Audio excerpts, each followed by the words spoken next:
I am Renu Barman. Welcome to my channel. मैं आपकी host and दोस्त एक नया टॉपिक आज आप सभी के लिए लेके आए हैं। क्या है वो टॉपिक? टॉपिक का नाम है हेनरी फ्यूल के 14th प्रिंसिपल ऑफ मैनेजमेंट। जो हमारे हेनरी फ्यूल्स हैं उन्होंने हमारे बिजनेस की एफिशिएंसी को इंक्रीज करने के लिए, हमारे बिजनेस के ऑब्जेक्टिव्स को प्रॉपर वे में अचीव कराने के लिए 14th प्रिंसिपल यहाँ पे प्रोवाइड कराए हैं। उन्हीं प्रिंसिपल्स के जो फादर हैं हमारे हेनरी फ्यूल, उन्हें हम मॉडर्न मैनेजमेंट के फादर भी बोले जाते हैं। Father of modern management is the Henry fuel. Okay, Henry Fayol ने क्या दिया मैडम? न्यू परसेप्शंस दिया है मैनेजमेंट के बारे में। कहता है कि अगर आपको अपने बिजनेस के एम्स एंड ऑब्जेक्टिव्स को पूरा करना है, तो अगर आपको अपने बिजनेस की एफिशिएंसी को बढ़ाना है, तो आपको जो ये 14th प्रिंसिपल मैंने दिए हैं, इन 14th प्रिंसिपल को पूरा करना ही होगा। इन 14th प्रिंसिपल को फॉलो अप करके आप कैसे भी अपने बिजनेस को ग्रो कर पाएंगे एंड अपने बिजनेस को आप एक अच्छे मुकाम तक लेके जा पाएंगे। हेनरी फ्यूल जो है उनका बर्थ 29 जुलाई 1841 में इस्तांबुल टर्की में हुआ एंड 19 नवंबर 1925 में वो उनकी डेड हो गए। वो ठीक है, उनकी डेथ हो गई यहाँ पे। ओके, ठीक है। हेनरी फ्यूल जो है वो हमारे मैनेजमेंट के, मॉडर्न मैनेजमेंट के फादर हैं एंड इन्होंने 5 फंक्शन हमारे मैनेजमेंट के दिए हैं। कौन से 5 फंक्शन? वो 5 फंक्शन जिनको आप बिजनेस स्टडी की बुक खोलते ही चैप्टर का नाम स्टार्ट हो जाता है। क्या है? प्लानिंग, ऑर्गेनाइजिंग, क्या क्या है बेटा? Planning, organising, commanding, coordination and controlling. ये आपके 5 फंक्शन ऑफ मैनेजमेंट हमारे हेनरी फ्यूल ने दिए हैं। क्योंकि ये हमारे बिजनेस के मेन फंक्शन है, तो हमारा पूरा बिजनेस इन फंक्शंस के ऊपर डिपेंड है। अगर हमें अपने बिजनेस को स्टेप बाय स्टेप कंप्लीट कराना है, अपने बिजनेस को स्टेप बाय स्टेप उनके एम कंप्लीट कराने, ऑब्जेक्टिव्स को कंप्लीट कराना है, तो ये 5 फंक्शन आपको एक फ्लो में करने ही होंगे। इनका फॉलोअप आपको करना ही पड़ेगा। जैसा कि हेनरी फ्यूल को हमने मॉडर्न मैनेजमेंट के फादर बोला है, इन्होंने बोला है कि अगर आप अपने बिजनेस की एफिशिएंसी को बढ़ाना चाहते हैं, अपने बिजनेस को ग्रो कराना चाह रहे हैं, अपने बिजनेस को के जो ऑब्जेक्टिव्स आपने डिसाइड किए, उन ऑब्जेक्टिव्स को बिना किसी प्रॉब्लम के, ऑब्स्टेकल्स के आप कंप्लीट करना चाह रहे हैं, तो ये 14th प्रिंसिपल्स को आप एक फ्लो में, एक प्रॉपर वे में हर एक लेवल ऑफ मैनेजमेंट में अप्लाई करिए, तो आप क्या होंगे? आप अपने मेन मोटिव में यहाँ पे, तो आप अपने मेन मोटिव को यहाँ पे अचीव कर पाएंगे। जो ये हेनरी फ्यूल है, जो हेनरी फ्यूल थे, फ्रेंच माइनिंग इंजीनियर थे। कौन थे मैडम? फ्रेंच माइनिंग इंजीनियर थे, माइंस में काम करते थे, ठीक है, और माइनिंग एग्जीक्यूटिव भी थे and author and director of mines भी थे, जिन्होंने डेवलप की थी journal theory of business administration. Journal theory of business administration भी हमारे हेनरी फ्यूल ने यहाँ पे डेवलप की थी। ओके, जैसा कि हमने बोला कि हमारे हेनरी फ्यूल किसमें विश्वास करते थे मैडम? वो करते थे स्टेप बाय स्टेप, अगर आप अपने बिजनेस के फंक्शंस को प्रॉपर वे में planning, organising, commanding, coordinating, controlling करते हैं, तो आपके बिजनेस को आगे बढ़ने से कोई भी नहीं रोक पाएगा। यही 14th प्रिंसिपल हमारे हेनरी फ्यूल ने दिए थे, जो हमारी जर्नल थ्योरी है हमारे बिजनेस को यहाँ पे ग्रो अप करने के लिए। हर एक मैनेजर को एडमिनिस्ट्रेटिव थ्योरी के साथ साथ, टेक्निकल स्किल्स के साथ साथ इन प्रिंसिपल्स को भी फॉलो अप करना पड़ेगा, तभी वो मैनेजर अपने लेवल पे एंड अपने लेवल अंडर लेवल के एम्प्लॉइज को काम इजिली करा पाएगा एंड उनके वर्क से प्रॉपर एफिशिएंसी ले पाएगा एंड रिसोर्सेज के प्रॉपर यूज से वो बिजनेस के ऑब्जेक्टिव को पूरा कर पाएगा। ओके,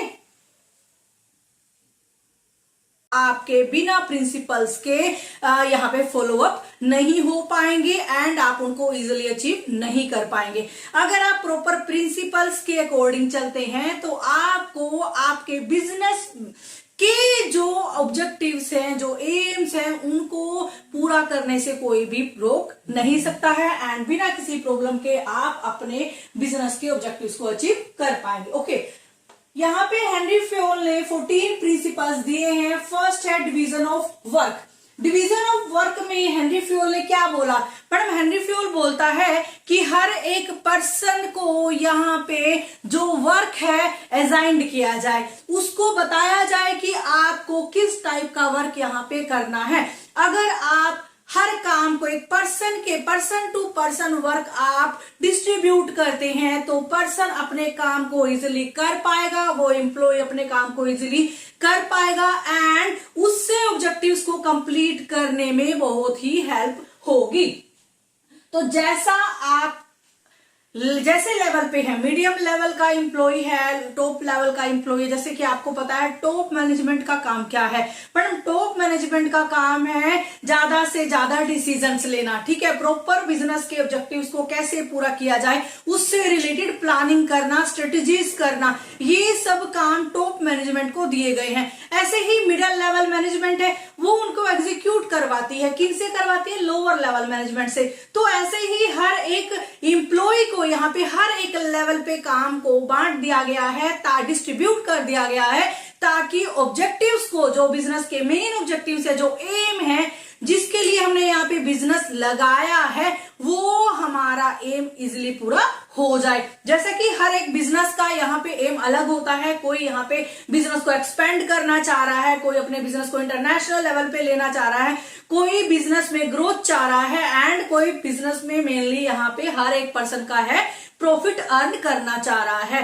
तो यहाँ पे जो डिवीजन ऑफ वर्क है, ये सबसे अहम रोल यहाँ पे निभाएगा आपके बिजनेस के एम को पूरा करने के लिए। चलिए, जैसा कि हमारा हेनरी फ्योल है, हेनरी फ्योल ने फर्स्ट प्रिंसिपल जो दिया है division of work. Division of work के बारे में मैंने आपको बताया। अब डिवीजन ऑफ वर्क का एग्जाम्पल क्या है? जैसा कि आपका स्कूल है या कॉलेज है, हर एक डिपार्टमेंट को यहाँ पे एक रिस्पॉन्सिबिलिटी दी गई है। कैंटीन वाला डिपार्टमेंट कैंटीन से रिलेटेड सारा वहां पे संभालता है, एंड जो आपके एग्जाम कमेटी है वो आपके एग्जाम कब होंगे, कैसे होंगे, कहां पे होंगे, उस चीज का अरेंजमेंट करते हैं। मींस हर एक पर्सन को हर एक लेवल पे काम को बांट दिया गया है, ताकि काम अच्छा हो एंड रिस्पॉन्सिबिलिटी के साथ हो, एंड उसकी प्रोडक्टिविटी ज्यादा हो। देन दूसरा प्रिंसिपल है अथॉरिटी एंड रिस्पॉन्सिबिलिटी।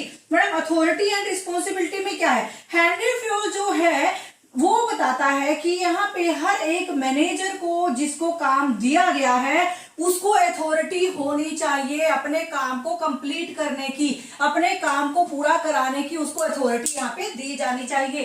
कैसे काम को पूरा कराना है ये उस पर्सन के ऊपर फुल डिपेंडेंट करता है, एंड उसको छोड़ दिया जाएगा, जिसकी वजह से अगर उसके पास ज्यादा से ज्यादा अथॉरिटी होगी अपने काम को कराने की, तो वो अपने तरीके से अपने लोअर लेवल वर्कर से कैसे भी करके काम को पूरा करा लेगा।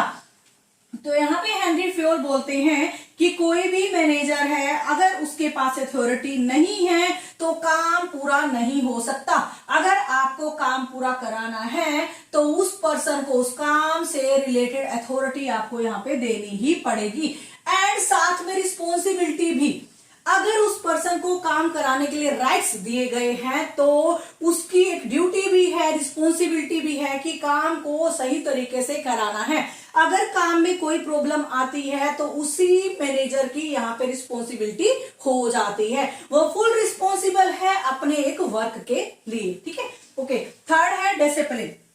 आपको पता है कोई भी काम हो बिना डिसिप्लिन के नहीं हो सकता है, हर काम में डिसिप्लिन की जरूरत पड़ती है। कोई काम अगर आप बिना डिसिप्लिन के ऐसे ही करने शुरू कर देंगे तो उस काम को पूरा होने के कोई भी गारंटी नहीं लेगा, कोई भी गारंटी नहीं है कि वो काम फुलफिल होगा। इसीलिए अगर कोई काम डिसिप्लिन से किया जाता है तो 100% चांसेस बन जाते हैं, 100% श्योर हो जाता है कि उसकी सक्सेस यहाँ पे होनी ही होनी है। डिसिप्लिन में मैं आपको थोड़ा सा बता दूं, जो हमारे हेनरी फ्योल बोलते हैं, हेनरी फ्योल बोलते हैं कि यहाँ पे हर एक एम्प्लॉय, हर एक मैनेजर, कोई भी हो, हर एक पर्सन को यहाँ पे डिसिप्लिन में होना जरूरी है।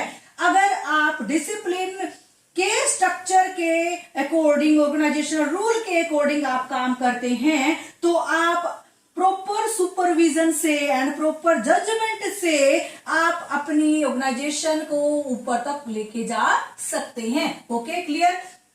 4 है आपका unity of command. Madam unity of command में क्या है? देखो यहाँ पे हमारे हेनरी फ्योल बोलते हैं कि हर एक पर्सन को यहाँ पे क्लियर कट होना चाहिए। Every employee should be clear on whose instruction to follow. Means उसको पता होना चाहिए कि उसको कमांड देने वाला कौन है, उसको ऑर्डर देने वाला कौन है, उसको पता होना चाहिए। अगर उसको कोई काम यहाँ पे नहीं आ रहा है, कोई प्रॉब्लम आ रही है, तो उसको पता होना चाहिए कि मेरे से ऊपर कौन बैठा है। एक पर्सन के ऊपर एक ही पर्सन होगा, ठीक है। मीन्स अगर मैं यहाँ पे हेड हूं और मेरे अंडर जो बहुत सारे लोग काम कर रहे हैं, वो लोग को अगर कोई प्रॉब्लम आ जाते हैं तो वो कहां पे आएंगे मैडम? वो मेरे पास आएंगे, ठीक है। उनकी प्रॉब्लम को सॉर्ट आउट मैं करूंगी एंड उनको ही काम करने के रिगार्डिंग मैं कमांड दूंगी एंड ऑर्डर्स दूंगी। उनको पता है कहां से मुझे ऑर्डर मिला है, किसको मुझे काम को पूरा करके देना है। अगर ऑर्डर देने वाले बहुत सारे होंगे एंड कमांड देने वाले बहुत सारे होंगे, तो वो पर्सन, वो एम्प्लॉई यहाँ पे टेंशन में आ जाएगा कि मुझे किसका ऑर्डर पहले फॉलो अप करना है, किसको कंप्लीट करना है, किसकी कमांड को मानना है, किसके ऑर्डर को यहाँ पे मुझे मानना है। तो यहाँ पे ये रूल बिल्कुल भी नहीं चलेगा। यहाँ पे यूनिटी ऑफ कमांड होना चाहिए। पर्सन को पता होना चाहिए कि मुझे कमांड कहां से मिला है एंड मुझे कौन सा ऑर्डर को पूरा यहाँ पे करना है। That is unity of command. जैसा कि मैं आपको एक एग्जांपल दूं, जैसे अभी मैंने बोला कि एक कंपनी है और कंपनी में एक एम्प्लॉय है, ठीक है। उसको काम दिया गया है, बोला है कि 3-4 घंटे में आपने अपना काम करके तुरंत अपने जो आपके सुपीरियर है उनको देना है। उस पर्सन को पता है कि मुझे अपने काम को अपने सुपीरियर को देना है, लेकिन अगर उसको बिल्कुल भी ये ना पता हो कि मेरा सुपीरियर कौन है, मेरा डिपार्टमेंट ऑफ हेड कौन है, तो वो यहाँ पे कंफ्यूज हो जाएगा, ठीक है। क्योंकि अगर उसको काम से रिलेटेड कोई कुछ प्रॉब्लम भी होगी, कोई सजेशंस भी देने होंगे, तो वो यहाँ पे कंफ्यूज हो जाएगा कि मुझे यहाँ पे ये वाला काम कैसे करना है। अगर उसको बहुत सारे लोग ऑर्डर देने वाले होंगे तो वो प्रेशर में आ जाएगा। तो प्रेशर की वजह से एंड कंफ्यूजन क्रिएट होगा एंड कंफ्यूजन की वजह से यहाँ पे काम बिल्कुल अच्छे से नहीं हो पाएगा। तो यूनिटी ऑफ कमांड बोलता है कि पर्सन को पता होना चाहिए एंड एक ही पर्सन से इसको यहाँ पे ऑर्डर मिलना जरूरी है। देन है unity of direction. Unity of direction में हमारे हेनरी फ्योल बोलते हैं कि हर एक एम्प्लॉई के अंदर काम करने की हार्मनी होनी चाहिए। मींस वो अपने काम को लेकर सेम ऑब्जेक्ट होना चाहिए, एक ही प्लान होना चाहिए और एक ही डायरेक्शन में चलने चाहिए। जैसा कि यहाँ पे अगर मार्केटिंग एक्टिविटी की जा रही है, जैसे कि एक मार्केटिंग एक्टिविटी की जा रही है, तो मार्केटिंग एक्टिविटी में पता है एडवर्टाइजिंग भी होगा, बजटिंग भी होगा, सेल प्रमोशन भी होगा। तो यहाँ पे एक जो मैनेजर है एक ही प्लान यूज करेगा ऑल द मार्केटिंग एक्टिविटी, ठीक है, एक ही प्लान को यूज करेगा। अगर यहाँ पे वो तरह तरह की डायरेक्शन लेके आता है तो यहाँ पे जो उसके सब मैनेजर्स हैं वो काम करने से डिस्ट्रैक्ट होंगे, तो यहाँ पे यूनिटी ऑफ डायरेक्शन मैटर करता है। जैसे कि एक एग्जांपल और दूं, different set of activity within a department should be managed by different manager to avoid confusion and lesser efficiency within the work place. जैसे कि जितनी ज्यादा एक्टिविटी यहाँ पे होंगी उनके अंडर काम करने वाले लोग ज्यादा से ज्यादा कंफ्यूज होंगे एंड यहाँ पे जो एफिशिएंसी है काम करने की वो लो हो जाएगी। हेनरी फ्योल के अंडर यहाँ पे एक प्लान होना चाहिए, सेम ऑब्जेक्टिव होना चाहिए और जो पर्सन, जो एम्प्लॉय काम कर रहा है उसको एक ही जगह से डायरेक्शन मिलनी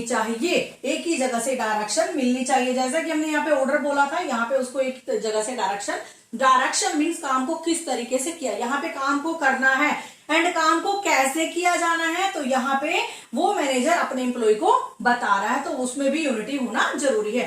देन है subordinate of individual interest. Madam ये क्या है? सबऑर्डिनेट ऑफ इंडिविजुअल इंटरेस्ट में क्या, जैसा कि यहाँ पे सबऑर्डिनेट ऑफ इंडिविजुअल इंटरेस्ट की बात कर रहे हैं, यहाँ पे हेनरी फ्योल बोलते हैं कि जो आपके मैनेजर हैं जो आपके मैनेजर हैं उनको अपने सबॉर्डिनेट्स के कंफर्ट की, उनके इंटरेस्ट की यहाँ पे ध्यान रखना जरूरी है। मान लीजिए अगर आप बाहर जाने की, अगर मैनेजर के अंडर काम करने वाले सबॉर्डिनेट्स विद मैनेजर आउटिंग की प्लानिंग कर रहे हैं, बाहर जाने की प्लानिंग कर रहे हैं, तो मैनेजर को यहाँ पे अपनी लाइकिंग के बारे में नहीं सोचना चाहिए कि मुझे कौन सा प्लेस पसंद है एंड मुझे कौन सा होटल पसंद है, वहां पे क्या खाना मुझे पसंद है। नो, यहाँ पे उस मैनेजर को अपने सबॉर्डिनेट्स जिनको वो साथ में लेके जा रहा है आउटिंग के लिए, उन सभी के इंटरेस्ट के रिलेटेड ही यहाँ पे बात करनी पड़ेगी। उन्हीं के इंटरेस्ट को ध्यान पे रखकर ही वो सारी बाहर की प्लानिंग करनी पड़ेगी। देन है remuneration. Seventh principle of management of Henry fuel बोलता है कि एक पर्सन को काम कराने के लिए monetary and non monetary type का यहाँ पे रेम्यूनरेशन दिया जाता है। मॉनेटरी टाइप में आपको पता है उसको इनकम मिलेगी, सैलरी मिलेगी, ठीक है, इंक्रीमेंट मिलेगा। एंड नॉन मॉनेटरी में क्या हो जाएगा, नॉन मॉनेटरी में उसको बाहर जाने के लिए यहाँ पे टिकट्स दे दी, मूवी की टिकट्स दे दी, यहाँ पे उसको गुड परफॉर्मेंस रिवॉर्ड दे दिया गया है, ठीक है, और यहाँ पे उस पर्सन की तारीफ कर दी गई है, उस पर्सन को month of the employee declare कर दिया गया। मींस किसी ना किसी तरीके से आप अपने एम्प्लॉयज को यहाँ पे किसी ना किसी तरीके से आप इनिशिएट करते हैं, इंसेंटिव्स प्रोवाइड करते हैं, अपने एम्प्लॉयज को मोटिवेट करते हैं। ये हेनरी फ्यूल का एक मेन प्रिंसिपल है, ठीक है। फिर है आपका सेंट्रलाइजेशन। सेंट्रलाइजेशन में क्या है, सेंट्रलाइजेशन में क्या है कि centralisation means centralization of power in the hand of authority and following a top bottom approach in a management means जहां से आपको अथॉरिटी दी गई है उसी अथॉरिटी के अकॉर्डिंग ही आपको यहाँ पे काम करना पड़ेगा, ठीक है। मीन्स यहाँ पे जो मेन पर्सन है सेंट्रलाइजेशन में क्या है, यहाँ पे जो हेड है, हेड के पास ही सारी अथॉरिटी है। उन अथॉरिटीज से ही वो लोअर लेवल के एम्प्लॉइज जो होते हैं या लोअर लेवल के मैनेजमेंट जो होती है उनसे वो अपना काम करा सकता है। पूरी रिस्पॉन्सिबिलिटी एंड पूरी अथॉरिटी किसके हाथ में है मैडम, सेंट्रलाइजेशन मैनेजर के हाथ में है। वो क्या करेगा, अपने अंडर सारी अथॉरिटी एंड रिस्पॉन्सिबिलिटी को रखकर अपने ऑब्जेक्टिव्स को पूरा कराने की कोशिश यहाँ पे करता है। सेंट्रलाइजेशन में जैसे मैं आपको बता दूं, कंप्लीट सेंट्रलाइजेशन में क्या होता है, जो people at the bottom have no authority over their responsibility, उनको किसी भी टाइप की यहाँ पे अथॉरिटी नहीं होती है। फुल अथॉरिटी किसके पास है मैडम, हाई लेवल मैनेजमेंट के पास होती है, ठीक है। उसके बाद आई स्केलर चेन। स्केलर चेन में क्या है, scalar chain refers to a clear chain of communication, ठीक है। स्केलर चेन क्या है मैडम, एक टाइप का कम्युनिकेशन है, कम्युनिकेशन किस किस के रिगार्डिंग, किसके under madam, communication between the employee and their superior, superior and employee के बीच में एक क्लियर कट यहाँ पे कम्युनिकेशन होना जरूरी है, एक लेवल होना जरूरी है, ताकि एम्प्लॉय जान पाए कि ऑर्गेनाइजेशन में किस लेवल पर क्या काम किया जा रहा है एंड उस काम को किस तरीके से किया जा रहा है और मुझे अपने काम को किस तरीके से यहाँ पे पूरा करना है। इससे क्या होगा, अगर स्केलर चेन होगा तो यहाँ पे चेन ऑफ जो कमांड होगी उसकी वजह से वर्क प्लेस यहाँ पे अच्छा होगा, जिसकी वजह से एम्प्लॉय स्ट्रक्चर को इजिली देख पाएंगे। जैसा कि यहाँ पे होता है top level, middle level, lower level, एक प्रॉपर तरीके से स्केलर चेन बनी हुई है। अगर लोअर लेवल के मैनेजमेंट को कोई प्रॉब्लम आ जाती है तो मिडल लेवल के पास जाएगा एंड मिडल लेवल को कोई प्रॉब्लम आ जाती है तो वो टॉप लेवल के पास जाएगा, ठीक है। यहाँ पे एक प्रॉपर यहाँ पे कम्युनिकेशन लेवल बनाया गया है। फिर आता है ऑर्डर, ठीक है, फिर आता है ऑर्डर। मैडम ऑर्डर में क्या है, हमारे हेनरी फ्यूल बोलते हैं कि एक जैसा कि हमारे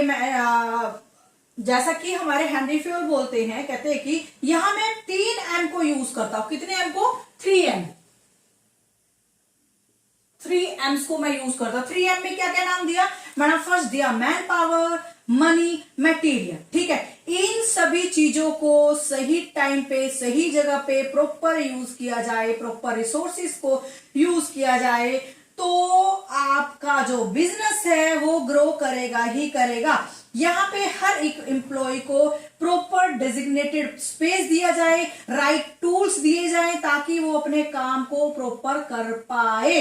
ठीक है, यहाँ पे ऑर्डर का मतलब ये नहीं कि ऊपर से उसको यहाँ पे प्रेशर दिया जा रहा है। ऊपर में मैंने आपको यहाँ पे 3M की, आप बिल्कुल भी यहाँ पे कंफ्यूज नहीं होइएगा। ऑर्डर का मतलब यहाँ पे क्या है आपको बताया मैंने, man power, money, material. Means अगर ये तीन हमारे एम हैं जो हमारी मैनेजमेंट का, हमारे बिजनेस का बेस है। अगर इन 3M को प्रॉपर से यूज किया जाए तो हमारे बिजनेस की एफिशिएंसी ऑटोमेटिकली बढ़ेगी ही बढ़ेगी। ठीक है, उसके बाद है बेटा इक्विटी। इक्विटी में क्या है? Equity is the combination of kindness and justice. ठीक है, combination of kindness and justice means आप अपने ऑफिस में जितने भी लोग काम कर रहे हैं, आपके बिजनेस में जितने भी लोग काम कर रहे हैं, आप उनके प्रति कितना अच्छा व्यवहार कर रहे हैं, उनको आप कितना अच्छा समझ रहे हैं, आप उनको एक ह्यूमन बीइंग की तरह समझ रहे हैं, उनके इमोशंस को समझ रहे हैं एंड उनके बेटरमेंट के लिए आप जो भी कर रहे हैं वो जस्टिस में आएगा। ठीक है, यहाँ पे हर एक पर्सन के अंदर लॉयल्टी होनी चाहिए, डिवोशन होना चाहिए ताकि वो अपने एम्प्लॉय को, ऑर्गेनाइजेशन में जो काम कर रहे हैं उनको यहाँ पे बेटर फील करा पाए। तो ये इक्विटी यहाँ पे हो जाती है। देन आपकी आ जाती है स्टेबिलिटी। स्टेबिलिटी में क्या है? देखो, stability of a tenure of personnel. यहाँ पे क्या है, अगर आपको अपने ऑर्गेनाइजेशन का, अगर ये प्रिंसिपल कहता है कि जो एक ऑर्गेनाइजेशन है, ठीक है, अगर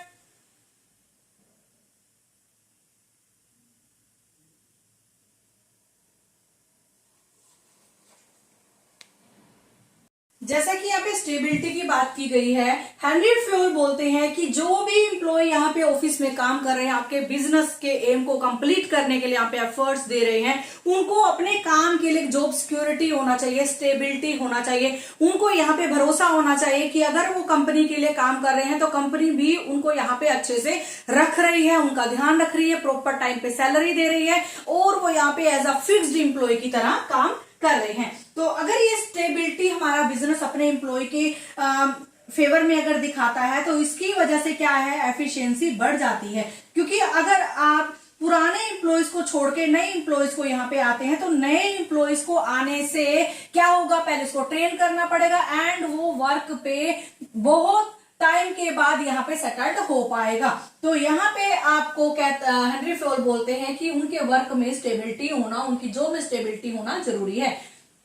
फॉर द इनिशिएटिव, ठीक है, यहाँ पे कहता है हर एक एम्प्लॉय को इनिशिएट किया जाता है कि वो इनकरेज किया जाता है कि वो अपना इनिशिएटिव दिखाए। ठीक है, उनको इनकरेज किया जाता है, उनको बोला जाता है कि आप बहुत अच्छा काम करते हैं, उनको मोटिवेटेड फील किया जाता है, कराया जाता है, उनको रिस्पेक्ट दी जाती है, जिसकी वजह से उनके अंदर एक इम्प्रूवमेंट आती है और वो इम्प्रूवमेंट उनको एक नयापन उनके अंदर देखने के लिए यहाँ पे प्रोत्साहित करता है। मींस आप हेनरी फ्योल बोलते हैं कि हर एक एम्प्लॉय जिसको मोटिवेट किया जाए, अगर उसको प्रॉपर रिस्पेक्ट दी जाए एंड उसके वर्क को यहाँ पे अप्रिशिएट किया जाए तो वो यहाँ पे एक इनिशिएट बिजनेस के लिए होगा ही होगा।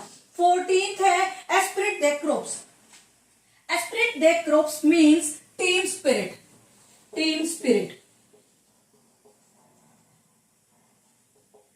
टीम स्पिरिट मीन्स अगर आप अपने एम्प्लॉय से यहाँ पे काम कर रहे हैं तो जो काम कर रहे हैं top level, middle level and lower level, सबके अंदर एक टीम की भावना होनी चाहिए, टीम स्पिरिट होनी चाहिए कि सब लोग मिलकर एक बिजनेस है, उस बिजनेस के लिए काम कर रहे हैं। सबका मेन फंडा क्या है, इस बिजनेस के एम्स को पूरा करना। मींस अगर आप एक प्रॉपर टीम के साथ यहाँ पे काम करते हैं तो आपका बिजनेस एफिशिएंट भी होगा एंड प्रोडक्टिव भी होगा, जिसकी वजह से आपकी जो टीम स्पिरिट है वो आपके बिजनेस की स्ट्रेंथ बन जाएगी। ठीक है, जितनी स्ट्रेंथ आपके बिजनेस की होगी, जितनी टीम स्पिरिट आपके बिजनेस में होगी, आपके जो एम्प्लॉय हैं वो हैप्पी भी होंगे, मोटिवेटेड भी होंगे, जिसकी वजह से प्रॉपर यूनिटी, मोरल, कोऑपरेशन आपके बिजनेस में हो जाएगा। ये थे आपके हेनरी फ्यूल के 14th principle. Thank you so much. मिलते हैं नेक्स्ट टॉपिक के साथ।